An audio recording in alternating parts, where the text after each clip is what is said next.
Hello అండి, welcome to Anu views. So ఈరోజు video విన్నర్కి అయ్యే కెపాసిటీ ఎవరికి ఎక్కువ ఉంది, ఎవరు విన్నర్ అవ్వాలి ఒరిజినల్గా. సో దీని గురించి మాట్లాడతాం. ఇద్దరిలో ఎవరి బలం, బలగం, బలహీనత. సో దీని గురించి అండి వీడియో నేను ఓవరాల్గా అబ్జర్వ్ చేసి డే 1 నుంచి ఇప్పటి వరకు ఇద్దరు ఆట తీరు ఎలా ఉంది గౌతమ్ అండ్ నిఖిల్ది, దీని గురించి మాట్లాడతాం. ఫస్ట్ ఆఫ్ ఆల్ నిఖిల్ వచ్చాడు కాబట్టి నిఖిల్ గురించి మాట్లాడతాం. డే 1 నుంచి కూడా చూస్తే స్టార్టింగ్లో 2-3 డేస్ నిఖిల్ అగ్రెసివ్ చూసి డే 1 ఏ సీజన్ లో కూడా ఇలా డిసైడ్ అయింది లేదు. డే 1 ఇతనే బిగ్ బాస్ 8 కి విన్నర్ అని కంటెస్టెంట్స్ కూడా అనుకునే సిచ్యువేషన్ లో అంత హైపర్ యాక్టివ్ గా మాట్లాడడం అలా ఉండేవాడు. సో తర్వాత ఏమైంది, ఎప్పుడైతే సోనియా వాయిస్ రేజ్ అయిందో, సోనియా వాయిస్ రేజ్ అయ్యి మీరు గ్రూప్ గేమ్ ఆడుతున్నారు అంటే అక్కడ లేకుండా ఫ్యూచర్ లో అవుతుందేమోనని తను ఎక్స్పెక్ట్ చేసి అన్న మాటకి నిఖిల్ ఆట దీన్ని ఒకసారి మార్చేశాడు. ఓహో నేను గట్టిగా మాట్లాడవద్దు, నెమ్మదిగా అవతల అంటే సోనియాని నా ఫ్రెండ్ చేసుకోవాలి, ఫ్రెండ్ చేసుకుంటే తన వాయిస్ నా మీదకి రాదు అన్న ఉద్దేశంతో సోనియాతో ఫ్రెండ్షిప్ చేసి అది కాస్త సోనియా, పృథ్వీ, నిఖిల్ గ్రూప్ గేమ్ ఆడుతున్నారా అన్నట్టుగా అయిపోయింది సిచ్యువేషన్. సో వాళ్ళదే టార్గెట్ లా ఉండేది బిగ్ బాస్ హౌస్ కంటెస్టెంట్స్ అందరికీ కూడా. ఇంకా నిఖిల్ ఆట తీరు ఎలా ఉంటుంది అంటే అప్పటి వరకు సాఫ్ట్ గా ఉండి, అప్పటి వరకు అరే ఫిజికల్ గేమ్స్ వద్దురా, ఏం వద్దురా, ఆడితే మనం ఈ యాక్టర్స్ మీ మొహాలకి ఏమైనా తగిలే అంటే చాలా డేంజర్ అవుతుంది, మనం ఇంకా బయట కెరియర్ చాలా ఉంది కదా అని చెప్పే నిఖిల్ ఒకేసారి గుడ్ టాస్క్ వచ్చేసరికి, ప్రభావతి టాస్క్ వచ్చినప్పుడు అంత ఓవర్ అగ్రెసివ్ అయిపోవడం ఎవరు యాక్సెప్ట్ చేయలేకపోయారు. సో ఇలాంటి చేంజెస్. ఇంకొకటి నిఖిల్లో ఏంటంటే ట్రాన్స్పరెంట్ గా ఉండలేకపోవడం. అంటే ఇప్పుడు సోనియా దగ్గర చెప్పిన మాట సోనియా దగ్గర చెప్పడం, అదే మాటని ఇంకొకలా తిప్పి పృథ్వీ దగ్గర చెప్పడం, అదే మాటని ఇంకోలా తిప్పి సీత దగ్గర చెప్పడం. అంటే మేబీ అతని నేచర్ అలా అయి ఉంటుంది, కానీ అదే అతనికి గేమ్ కి నెగిటివ్ అయ్యింది. మాస్క్ మ్యాన్ అనే క్యాప్షన్ కూడా వచ్చేసింది. సో ఇదొకటి. అయితే నిఖిల్లో ఉన్న పెద్ద హైయెస్ట్ అడ్వాంటేజ్ అంటే టాస్క్లు. అబ్బా ఇప్పటి వరకు ఎన్ని సీజన్లో చూసినా సరే టాప్ కంటెస్టెంట్స్ ఎవరైనా టాస్క్లు ఆడే టాప్ కంటెస్టెంట్స్ ఎవరైనా ఉన్నారు అంటే అందులో 1, 2, 3లో ఖచ్చితంగా నిఖిల్ ఉంటాడు. అంత బ్రహ్మాండంగా ఆడి చూపిస్తాడు, పులి అయిపోతాడు టాస్క్లు అనేసరికి. అలాగే ఇంట్లో ఎవరికైనా కేరింగ్ తీసుకోవడం కానీ, లేదంటే ఎప్పుడైనా చూడండి వంటగదిలో నాకు తెలిసి ఈ సీజన్ అంటే ఎపిసోడ్ 1 స్టార్ట్ అయిందని ఇప్పటి వరకు వంట చేస్తూనే ఉంటాడు, ఎప్పుడు చేస్తూనే ఉంటాడు. అగ్రెసివ్నెస్ ఉండదు. సో అలా అని పెద్ద 6 ప్యాక్ బిల్డర్ బాడీ అంటే అది కూడా కాదు, ప్రాణం పెట్టి ఆడతాడు గేమ్ అంతే. దెబ్బలు తగలని, ఏం తగలని, కాలుకి దెబ్బలు తగలని, ఎక్కడేం దెబ్బలు మెక్కుతూనే సరైడేస్తాడు కదా, తప్ప గివప్ ఇవ్వడు. సో ఇది నిఖిల్ది. ఆ గేమ్తోనే, ఆ టాస్క్తోనే, ఆ క్యారెక్టర్తోనే తను ఒక ఫ్యాన్ ఫాలోయింగ్ ని సెట్ చేసుకున్నాడు. ఆ ఫ్యాన్స్ ద్వారానే వెళ్ళిపోతున్నాడు. వా అనుకుంటేనే ఇంకా సీజన్ కి తిరుగులేదు, ఇతనే విన్నర్ అనుకున్నాం. అయితే వైల్డ్ కార్డ్స్ ఎంట్రీ రాకముందు వరకు కూడా ఇంకా ఎవరైనా వస్తే బాగుండు. ఎందుకంటే నిఖిల్ అప్పుడప్పుడు మెంటల్గా వీక్ అయిపోవడం, అలా కూర్చోవడం, సోనియాతో కూర్చొని కబుర్లు చెప్పడం, సో ఇలాంటివి అంటే కొంచెం ట్రాన్స్పరెంట్గా ఉండకపోవడం, ఇలాంటివన్నీ చూసి ఏంటి సీజన్ ఇలా అయిపోతుంది, ఇంతేనా, ఇతనిలో కెపాసిటీ నిజంగా ఒరిజినల్గా ఉందా లేదా అనే సిచ్యువేషన్లో వైల్డ్ కార్డ్స్ వచ్చారు. వైల్డ్ కార్డ్స్ వచ్చి అప్పటి వరకు సీజన్ కొంచెం డిప్ అయిపోతుంది, అబ్బా బోరింగ్ అయిపోతుంది అన్న టైంకి వైల్డ్ కార్డ్స్ వచ్చి లేపిన విధానం ఇంకా హ్యాట్స్ ఆఫ్. ఒక అవినాష్ కానీ, రోహిణి కానీ, టెస్టీజే కానీ, గౌతమ్ కానీ ఒక లెక్కలకి తీసుకెళ్లిపోయారు.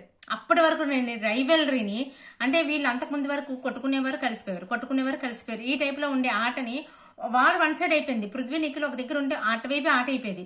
అలాంటి దాన్ని ఇంకొక వైపు కూడా ఆట ఉందని చూపించాడు గౌతమ్ వచ్చి. అలాగే ఎంటర్టైన్మెంట్ లో అవినాష్ గాని, రోహిణి గాని, వీళ్ళందరూ గురించి తర్వాత మాట్లాడుకుందాం. ఇక్కడ పర్టికులర్ గా గౌతమ్ గురించి మాట్లాడుతున్నాను కాబట్టి, గౌతమ్ ఫస్ట్ వీక్ ఎలిమినేట్ అయిపోవాల్సిన క్యాండిడేట్ మణికంఠ తనంతటి తన సెల్ఫ్ ఎవిక్షన్ అవ్వడం వల్ల గౌతమ్ ఉండిపోయాడు. సో దానివల్ల అందరూ ఏమనుకున్నారు, గౌతమే ఈ వీక్ అప్పుడు నెక్స్ట్ వీక్ అని వెళ్ళిపోతాడు, నెక్స్ట్ వీక్ అని వెళ్ళిపోతాడు, ఫస్ట్ వీక్ వెళ్ళిపోవాల్సిన వాడు ఎందుకో ఉన్నట్టున్నాడు అని చాలా తక్కువ అంచనేశారు. అది గౌతమ్కి అడ్వాంటేజ్ అయ్యింది. దున్ని పడేశాడు. ఇంక ఇలా అలా కాదు, రైవలరీ అంటే ఇలా ఉంటుంది, పోటీ అంటే ఇలా ఉంటుంది అని చూపించాడు గౌతమ్. ఇంకోటి ఏంటంటే గౌతమ్ ఆడిన ఆటలు మీరు అబ్జర్వ్ చేస్తే ఏవి ఎక్కువ గెలిచినవి ఉండవు, కానీ ఇచ్చిన పోటీ ఇలా అలా ఇవ్వడు. పోటీ ఒక లెక్కలో ఇచ్చాడు. స్టార్టింగ్ లో కొన్ని ఆటలు మొన్న నాగార్జున చెప్పిన స్టార్టింగ్ లో కొన్ని ఆటలు కొంచెం కన్ఫ్యూజ్ అయిన మాటలే కరెక్టే, బట్ తర్వాత రాను ఫీల్డ్ లో స్ట్రాంగ్ అయిపోయి తను ఇచ్చిన పోటీ మాత్రం ఇంత అంత కాదు. నామినేషన్స్ లో కానీ, లేదు అంటే పాయింట్ మాట్లాడడంలో కానీ ఎందులోనే సరే సూపర్. ఇంకొకటి గౌతమ్ కలిసి వచ్చిన అంశాలు ఏంటంటే యష్మిని క్రష్ అన్నాడు. సో అక్కడ యష్మి ఏ వచ్చి బి పై వాళ్ళేసి బి వచ్చి సి పై వాలింది అన్న దగ్గర గౌతమ్ బాగా కలిసి వచ్చింది. సో ఇంకా యష్మిని అక్క అని పిలిచినప్పుడు వీళ్ళందరూ కార్నర్ చేస్తున్నారు గౌతమ్, వీళ్ళందరూ గ్రూప్ అయిపోయి గౌతమ్ టార్గెట్ చేస్తున్నారు. గౌతమ్ మాట్లాడుతుంది కరెక్టే కదా అన్న పాయింట్లో ఆడియన్స్ గౌతమ్ గురించి ఆలోచించడం ఇష్టపడడం మొదలుపెట్టారు. ఇంకొకటి ప్రేరణ మెగా చీఫ్ అయినప్పుడు ప్రేరణ గౌతమ్ టార్గెట్ సీతాఫల గురించి పెద్ద ఇష్యూ చేసి సితార్ చేసింది చూడండి, అదొకటి బాగా కలిసి వచ్చింది. ఇంకొకటి కొన్నిసార్లు ఏమైందంటే గ్రూప్ నామినేషన్స్ పడిపోయేవి గౌతమ్ మీద. సో గౌతమ్ కూడా మణికంఠలా టార్గెట్ అవుతున్నాడా అన్న సింపతి అన్న అందులోంచి ఒక అభిమానం, ఇలాంటివన్నీ కలిపి గౌతమ్ ఫ్యాన్ ఫాలోయింగ్ ఒక రకంగా పెరిగి గౌతమ్ క్రేజ్ పిచ్చిగా పెరిగిపోయింది. సో ఇది గౌతమ్కి ఉన్న అడ్వాంటేజెస్. అయితే గౌతమ్లో ఉన్న డిసడ్వాంటేజెస్ ఏంటి అంటే కెమెరాస్తో మాట్లాడిన అడ్వాంటేజ్ డిసడ్వాంటేజ్ అదే అయ్యింది. ఇంకొకటి ల్యాగింగ్, ఏదైనా విషయాన్ని ఉంటే ల్యాగ్ చేస్తూనే ఉంటాడు. చిన్న విషయాన్ని కూడా పెద్ద విషయంలో చేసి భూతద్దంలో చూస్తూ ఉంటాడు. సో ఇవి గౌతమ్లో ఉన్న నెగటివ్స్. ఇంకొకటి ఎదుటి మనిషి చెప్తుంది పూర్తిగా అర్థం చేసుకోడు, పూర్తిగా వినడానికి ట్రై చేయడు కూడా. అక్కడే వస్తుంది గౌతమ్తో తంతంత. సో అలాగే నిఖిల్లో ఉన్న డిసడ్వాంటేజ్ ఏంటంటే ఎక్స్ప్రెసివ్ కాదు, ఏది బయటకు చెప్పడు. ఇంకొకటి మనం బిగ్ బాస్ హౌస్లో ఉన్నామంటే మన మనసులో మాటలు కెమెరాస్తో చెప్పుకోవాలి, ఏదైనా ఎక్స్ప్రెస్ చేసుకోవాలి. అది నిఖిల్ చెయ్యడు. తర్వాత కొంచెం ఎక్స్ట్రాగా చెయ్యాలని చూడ్డు, ఏదైనా చెప్పాలని చూడ్డు. ఇవన్నీ కూడా నిఖిల్కి నెగిటివ్స్. ఎందుకంటే అలా కామ్గా ఉన్నట్టు ఉంటాడు, ఎక్స్ప్రెసివ్గా ఉండడు, ఏది ఉండడు. ఇదే గౌతమ్ ఉన్నాడు అనుకోండి, ఏదైనా సరే ఎవరు ఏమనుకుంటే అనుకోని నాకేం సంబంధం లేదు, నాకు ప్రేక్షకులతోనే లింకు. నేను ఏదైనా చెప్పగలంటే కెమెరాస్తో చెప్పుకుంటే అది ప్రేక్షకులు వింటారు కాబట్టి నేను వాళ్ళతోనే చెప్పుకుంటాను. నేను ఎంతమంది చెప్పినా సరే అది తను చెయ్యాల్సింది తను చేసుకుంటూనే పోయాడు. ఆ విధంగా మాత్రం గౌతమ్ సక్సెస్ అయ్యాడే అనుకోవాలి. నిఖిల్కి ఈ విధంగా ఉంటే, సో గౌతమ్ ఈ విధంగా జనాలను ప్రేక్షకులను ఆకట్టుకుంటే, నిఖిల్ టాస్క్లు ఇంకా కిచెన్లో ఉండడం కానీ లేదంటే ఎవరితో అయినా ఫ్రెండ్లీగా ఉండడం, ఇలాంటి విషయాల్లో నిఖిల్ ఆకట్టుకున్నాడు. నిఖిల్కి వచ్చిన నెగిటివ్ పాయింట్ ఏంటంటే ఏది ట్రాన్స్పరెన్సీగా ఉండిపోవడం వల్ల యష్మి విషయంలో ఫుల్ నెగిటివిటీ. వాళ్ళందరూ వచ్చి ఓజీ క్లాన్ వాళ్ళందరూ వచ్చి పెద్ద పెద్ద నిందలు వేశాడు, పెద్ద పెద్ద మాట్లాడాడు. అది అక్కడ నెగిటివిటీ అయ్యింది, అదే పాజిటివిటీ అయ్యింది.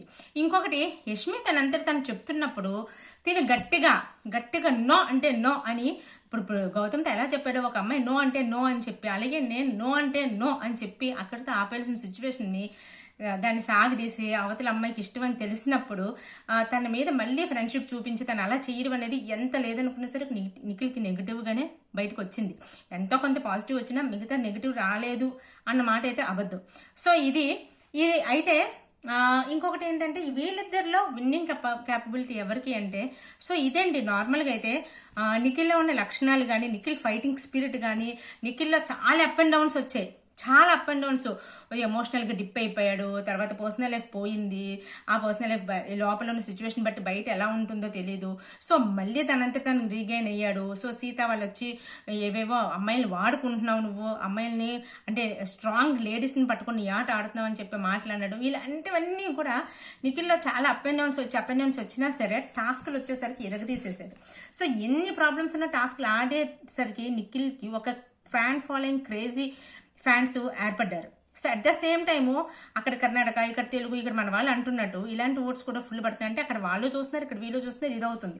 ఇక్కడ గౌతమ్ దగ్గరకు వచ్చేసరికి ఏమవుతుందంటే గౌతమ్లోని అడ్వాంటేజ్ ఒక్క వైల్డ్ కార్డ్ ఎంట్రీ ద్వారా వచ్చి ఇప్పుడు వరకు ఏ సీజన్లో కూడా వైల్డ్ కార్డ్ ఎంట్రీ వచ్చి ఒక్కనొక్క టైంలో అయితే గౌతమే విన్నర్ అని ఫిక్స్ అయిపోయాం. ఇప్పటికీ కూడా చెప్పలేము, ఎందుకంటే పోటాపోటీ అలా ఉంది. సో గౌతమ్ కన్ఫర్మ్ విన్నర్ అని ఆ టైంకి అనుకున్నాం. వైల్డ్ కార్డు ద్వారా వచ్చి ఇంత లెవెల్లో పోటీ ఇవ్వడం అనేది నిజంగా అసలు ఆశ్చర్యం అని చెప్పాలి.